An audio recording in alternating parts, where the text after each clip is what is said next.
sleeping inside a storage unit, riding a city bus in a loop for 9 hours during a blizzard, faking chest pains at 3 different emergency rooms in one night just to stay warm, filing fake return receipts at big box stores to eat.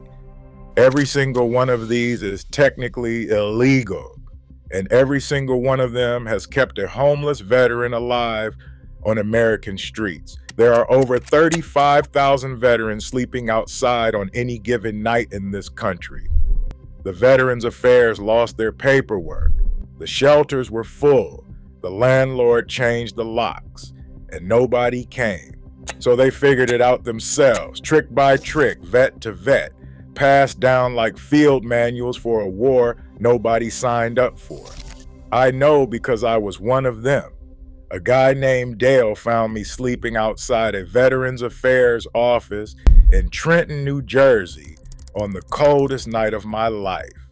I was wearing 2 t-shirts and a windbreaker, watching my breath freeze in the air outside the dark federal building. Dale sat down next to me with a garbage bag full of newspapers, started stuffing them under my shirt between the layers, and said, "You want to die out here, or you want to learn something?" I chose to learn. These are the 25 tricks he and other veterans taught me. And the last one on this list is the reason any of the others exist at all. Number 1, the newspaper insulation layer. Dale taught me that crumpled newspaper between your clothing layers traps dead air against your body. Dead air is what keeps you warm, not the fabric, not the thickness, the trapped air. You stuff it everywhere. Under your shirt, inside your pants legs, around your feet, inside your boots. Veterans on the street call it the poor man's sleeping bag. It rustles when you walk. You sound like a paper grocery sack. But you stay warm enough to sleep, and sleeping is how you survive until morning. Number 2, the hospital lobby rotation. When newspaper is not enough, you walk into an emergency room waiting area and sit down. You do not check in right away. You just sit. Emergency rooms are heated, lit, and open all night. If a nurse asks, you say you have chest pains or stomach cramps, something vague enough that they will not turn you away, but slow enough that you are low priority.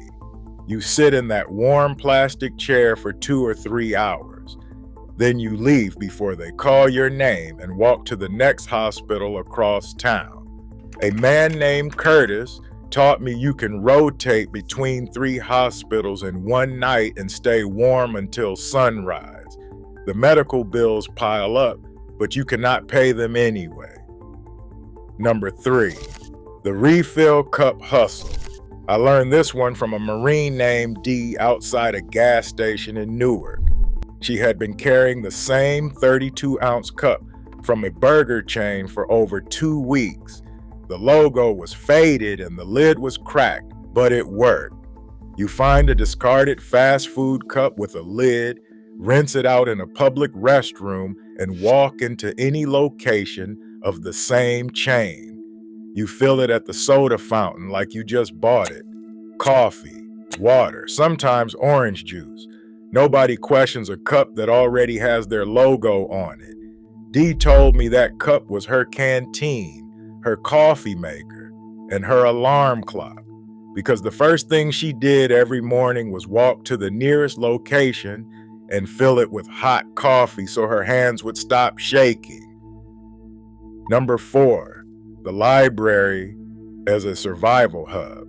The public library is the most important building in a homeless veteran's life. It is warm, it is free, it has bathrooms, water fountains, electrical outlets for charging a phone, and computers connected to the internet. I filed 3 VA appeals from a library computer in Camden. I wrote my resume there. I applied for jobs there. And when I was too tired to keep my eyes open, I sat in a reading chair in the back corner with a book open on my lap and slept upright. Librarians know what you are doing. Most of them let you stay as long as you are quiet and you do not smell too bad. Number 5, the church circuit. Every city has a network of churches that serve free meals, but they do not all serve on the same night. Baptists do Tuesday dinner. Catholics do Wednesday lunch. Methodists do Thursday. You memorize the schedule. You walk the circuit. A vet named Gerald kept a handwritten calendar in his coat pocket with every free meal in a 15-block radius, organized by day and time. He shared it with every new veteran he met. Gerald died in his sleep outside a Salvation Army in 2019. I still have his calendar. Number 6, the shelter address trick. You cannot receive government benefits without a mailing address. You cannot get a mailing address without a home. And a post office box costs money and requires an ID, which is another thing you might not have. This is the catch that keeps thousands of veterans locked out of the system. The workaround is finding a shelter that lets you use their street address as your own. You list it on VA forms, Social Security applications, and food stamp paperwork.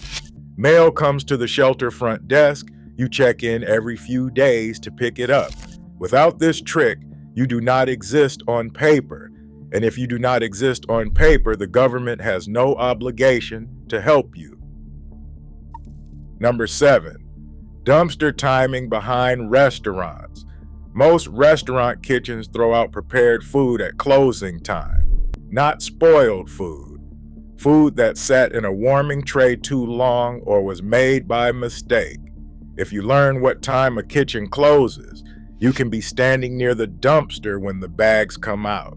Some managers know you are there. Some of them put the food in a separate clean bag and leave it on top. They never say anything. You never say anything. It is a silent agreement between two people who both know the system is broken. Number 8, the gym membership for hygiene. But the next 5 tricks are the ones that got me through February. February is when most veterans give up. A $10 a month gym membership at a national chain is the best investment a homeless veteran can make. You are not there to work out. You are there to shower, shave, brush your teeth, and look like a human being. Looking clean is the difference between getting a callback on a job application and getting ignored. It is the difference between a police officer asking if you need help and a police officer telling you to move along. Number 9, the layering wardrobe. A vet named Marcus in Detroit taught me the cotton rule the hard way. He watched me shivering in a soaked cotton hoodie one night and pulled it off me like a drill sergeant. He handed me a polyester pullover from his own bag and said cotton was going to kill me before the cold did. He was right. Cotton absorbs sweat and holds moisture against your skin. Wool and synthetic materials wick it away. You wear everything you own, every shirt, every pair of socks, every jacket. But you layer with the right fabrics and you create pockets of trapped air between each layer. The more layers, the more air pockets, the warmer you stay. Marcus had served 2 winters in Afghanistan. He knew what killed people at night. Number 10, the hand warmer trick. Chemical hand warmers generate heat for 8 hours. You tuck one inside each boot and one inside each glove. On the worst nights, you put one against your chest under your shirt. I watched a guy named Leon lose 2 toes on his left foot in January because he could not find a pair of dry socks or a single hand warmer that week. When he got out of the hospital, the first thing he bought was a box of 40 hand warmers with the last of his disability check. He told me he would steal food before he would ever go without them again. Frostbite takes fingers. Fingers do not grow back. Number 11, water stash points. There was a veteran in Camden named Paulie who could walk you through every working water source in a 2-mile radius with his eyes closed. This spigot behind the park bathroom still runs in December. That church on Elm Street leaves their garden hose connected year-round. The gas station on Federal has a bathroom sink with no lock on the door. Clean drinking water is harder to find than food, and dehydration will kill you faster than hunger. Veterans hide sealed water bottles in bushes, under bridges, and behind dumpsters near their regular sleeping spots. You memorize every working source in your area the way a soldier memorizes terrain features on a map. Number 12, the buddy system at night. You do not sleep alone if you can help it. Veterans pair up naturally because we already know how to pull watch. One sleeps while the other stays awake. 2 hours on, 2 hours off. Just like a forward operating base, except the base is a bus shelter and the enemy is anyone who wants your shoes, your bag, or the $40 you made that day. Fire teams on the street work the same way they work in the field. Trust the person next to you with your life because you have no other choice. I had a buddy named Ray for almost a full year. We split everything: food, blankets, intel about which shelters had open beds. When I got sick in March and could barely move, Ray carried my pack for 3 days and did not sleep at all until I could stand watch again. That is not friendship. That is the military operating in a place it forgot about. Number 13, the camp concealment rules. If you sleep outside, you learn the rules fast, or you lose everything. You find a spot with tree cover so you cannot be seen from the road. You choose elevated ground so rain does not pool under you. You never build near a trail or a path because that is how police sweeps find you. You keep your camp small and you never leave trash. The veterans who survive on the street the longest are the ones whose camps look like nobody has ever been there. Number 14, the Veterans Affairs Waiting Room Nap. Veterans Affairs clinics have waiting rooms with cushioned chairs, heating, air conditioning, water coolers, and televisions. If you walk in wearing a veteran baseball cap and sit down with a folder in your hand, nobody asks questions. You look like every other veteran waiting for an 11 o'clock appointment. You can sit there for hours. Staff assume you are waiting for a doctor. Other veterans assume you are one of them. You are one of them. You are just also exhausted and need somewhere warm to close your eyes. Number 15, the panhandling zones.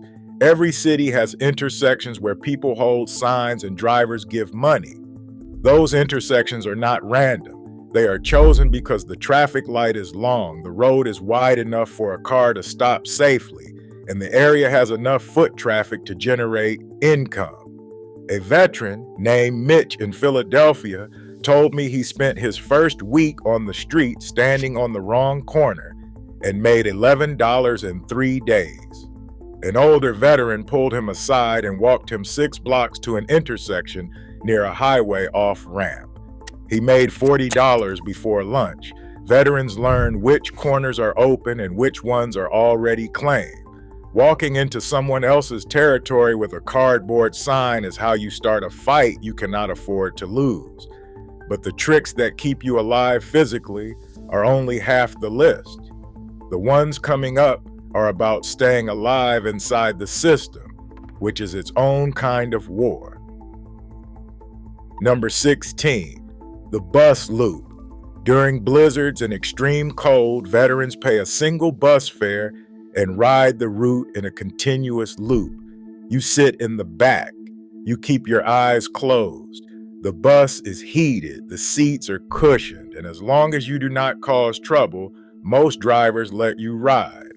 Some drivers know exactly what you are doing. Some of them have driven the same veteran around the same loop for 3 winters in a row. They never say a word about it. I rode a bus in Philadelphia for 9 hours during a snowstorm that dropped 14 inches overnight. When the driver finally pulled into the depot at the end of his shift, he looked at me in the rearview mirror and said, Stay warm out there. That was the kindest thing anyone said to me that entire winter. Number 17, the storage unit bedroom. A small storage unit costs $50 to $80 a month. It has a locking door, a concrete floor, and a roof.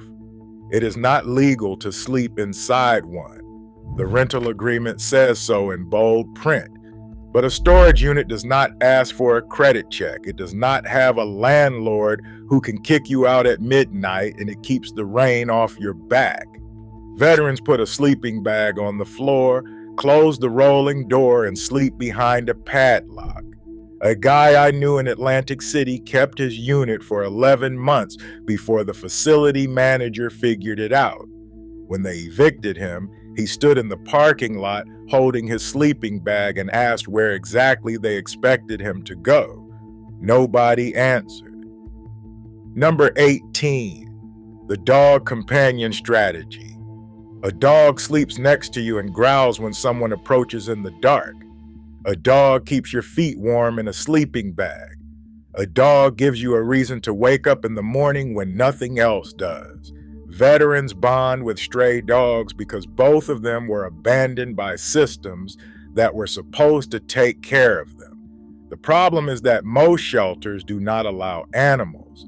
So veterans with dogs sleep outside even when a bed is available, because they will not leave the one living thing that never let them down. I watched a man named Eddie turn down a shelter bed on a night when the wind chill hit negative 12 degrees because the shelter would not let his pit bull inside. He wrapped that dog in his own jacket and slept against a concrete wall with his arms around her. He told me the next morning that the dog kept him warmer than any shelter cot ever did. I believed him because he was still alive.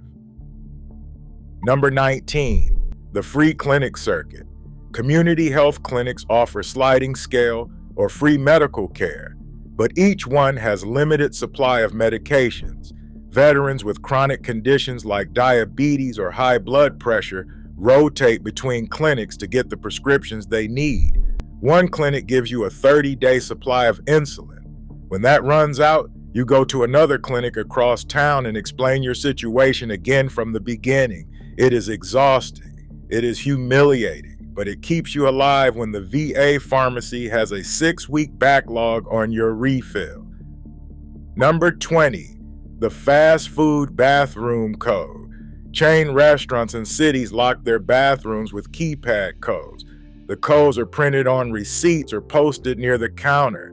Veterans memorize them. They share them with each other the same way they share intel in the field. A vet I knew in Trenton kept a list of every working bathroom code in a 3-mile radius, written on the inside of a cigarette pack. He updated it every week because the codes changed.